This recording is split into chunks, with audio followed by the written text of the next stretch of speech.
काय नेमकं असं आंदोलन होतं आपलं, कशाबद्दल आपल्याला काय केंद्र सरकारनं आणि राज्य सरकारनं ईडीचा उपयोग इंडिया आघाडीतल्या घटक पक्षाच्या लोकांना फक्त भीती दाखवण्यासाठी आणि दहशत निर्माण करण्यासाठी हा जो प्रयोग चालू केला आहे त्याच्या विरोधामध्ये हे आंदोलन आहे। आमचे नेते प्रदेशाध्यक्ष जयंतराव पाटील असू द्यात, शिवसेनेचे आमदार असू द्यात, आमचे नेते रोहितदादा पवार असू द्यात, त्यांना वारंवार ईडीच्या काहीच कारण नसताना ईडीच्या नोटिसा पाठवणं आणि एक प्रकारची दहशत निर्माण करून ते पक्षांतर करतात का किंवा त्यांना आपण त्रास देऊ शकतो का, हे जे केंद्र सरकारनं चालवलंय त्या दडपशाहीच्या विरोधामध्ये ह्या झोपलेल्या कुंभकर्ण सरकारला जागा करण्यासाठी हे घंटानाद आंदोलन संपूर्ण महाराष्ट्रभर करण्यात आलेलं आहे। लातूर शहरामध्ये काँग्रेस, शिवसेना, उद्धव बाळासाहेब ठाकरे आणि राष्ट्रवादी काँग्रेस यांच्या संयुक्त विद्यमानं हे आमचं आंदोलन झालेलं आहे। शेतीमालाला योग्य भाव मिळाला पाहिजे, त्यांनी मराठा आरक्षणाचा गोंधळ उडाला असताना खासगी कंत्राट भरतीचा जो GR परत त्यांनी लागू केला तो GR त्वरित मागे घ्यावा अशा असंख्य मागण्यासाठी हे आंदोलन होतं। सर्व पक्षाच्या पदाधिकाऱ्यांनी आणि कार्यकर्त्यांनी याला भरभरून साथ दिलेली आहे। तसं त्याही पत्रकार मित्रांनी सुद्धा भरपूर साथ दिली, आम्ही त्यांचे ऋणी आहोत। आणि याच प्रकारे जेव्हापर्यंत केंद्राचं आणि महाराष्ट्र सरकार आम्ही उलटून टाकणार नाही तेव्हापर्यंत महाविकास आघाडी शांत बसणार नाही। आज तुम्ही बघत असाल की आमचे राष्ट्रवादी काँग्रेस पक्षाचे तरुण नेते आमदार रोहितदादा पवार यांना काही दिवसापूर्वीच ईडीने चौकशीसाठी बोलवलं होतं। आता परत दुसऱ्याला आज त्यांना ईडीने चौकशीसाठी बोलवलेलं आहे। त्याचं निमित्त साधून आज राष्ट्रवादी काँग्रेस पक्षाच्या वतीनं पूर्ण महाराष्ट्रभर आम्ही घंटानाद आंदोलन केलेलं आहे। आपल्या जिल्ह्यात प्रत्येक तहसीलवर आज हे घंटानाद आंदोलन होत आहे। आम्ही लातूरमध्ये या ठिकाणी करतोय। मी आपल्याला आपल्या माध्यमातून सांगू इच्छितो, आज जर ईडीनं काही येडावाकडे केलं, रोहित पवारांना विनाकारण जर आज काही करण्याचा प्रयत्न केला तर उद्यापासून महाराष्ट्र पेटल्याशिवाय राहणार नाही, हे आपल्या माध्यमातून आम्ही या ठिकाणी सरकारला या ठिकाणी सांगू इच्छितो।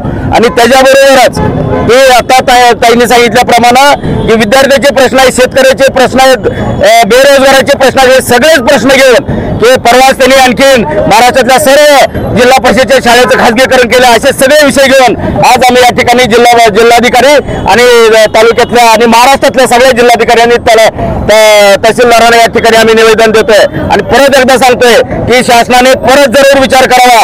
आज जर काही ईडी वाकडी कारवाई रोहित पवारांवर केली तर उद्यापासून महाराष्ट्र पेटल्याशिवाय राहणार नाही, एवढं आपल्या माध्यमातून आम्ही या ठिकाणी सांगू इच्छितो।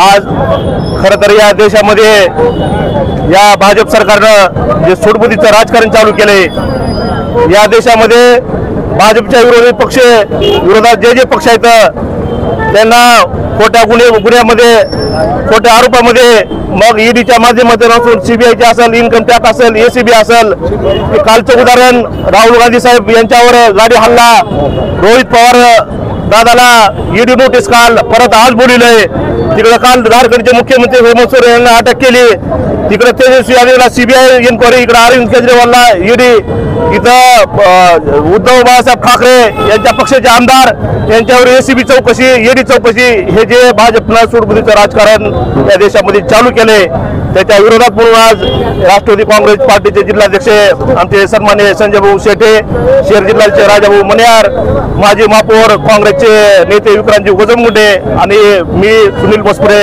लातूर शिवसेना महानगर प्रमुख म्हणून आमचे सहकारी शहर प्रमुख विष्णुपंत साठे, महाविकास आघाडीच्या वतीने या लातूर शहरामध्ये आज या केंद्र आणि राज्य सरकारच्या विरोधात या ठिकाणी आज फक्त एक निमित्त म्हणून धरणे आंदोलन केलं।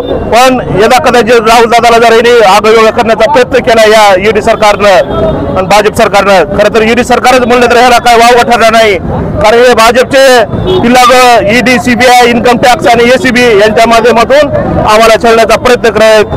पण यापुढे जर या देशातल्या कुठल्याही भाजप विरोधी पक्षाने छेडण्याचा प्रयत्न केला तर यापेक्षाही आम्ही तीव्र आंदोलन छेडणार आणि भविष्यात या भाजप सरकारला उलटापलट केल्याशिवाय आम्ही स्वस्त बसणार नाही. काय नेमकं आपलं आंदोलन होतं? आजच्या आंदोलनामध्ये विशेष काय आहे? आजचं आंदोलन हे विद्यार्थ्यांसाठीचं आंदोलन आहे.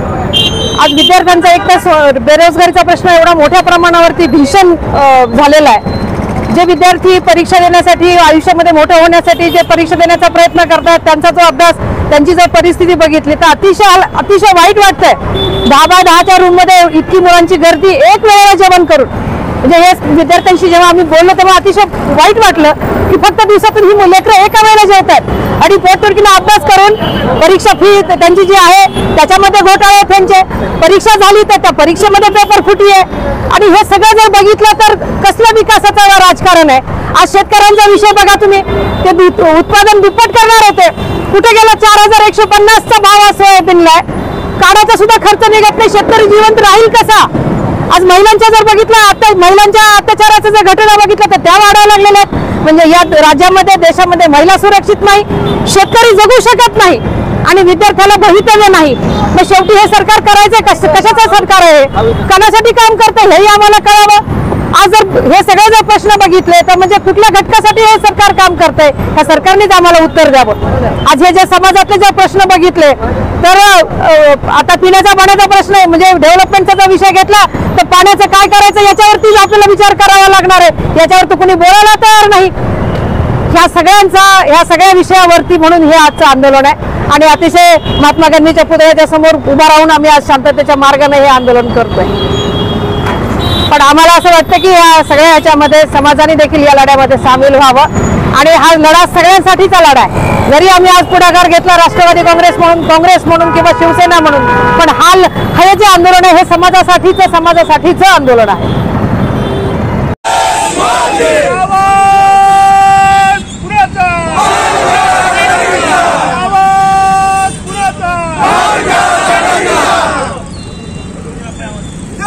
सरकारचं करायचं काय?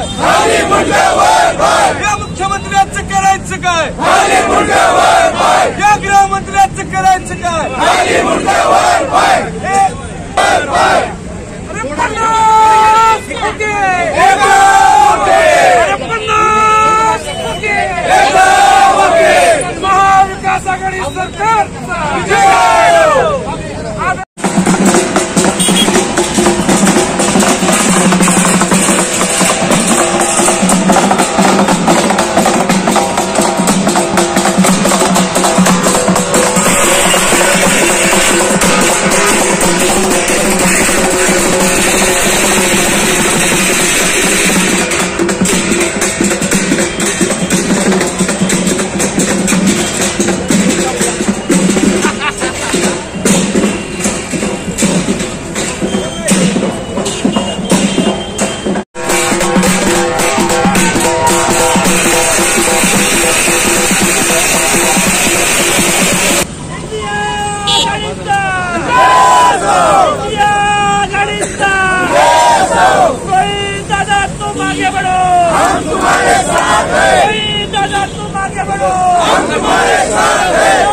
सरकारचा करायचं का?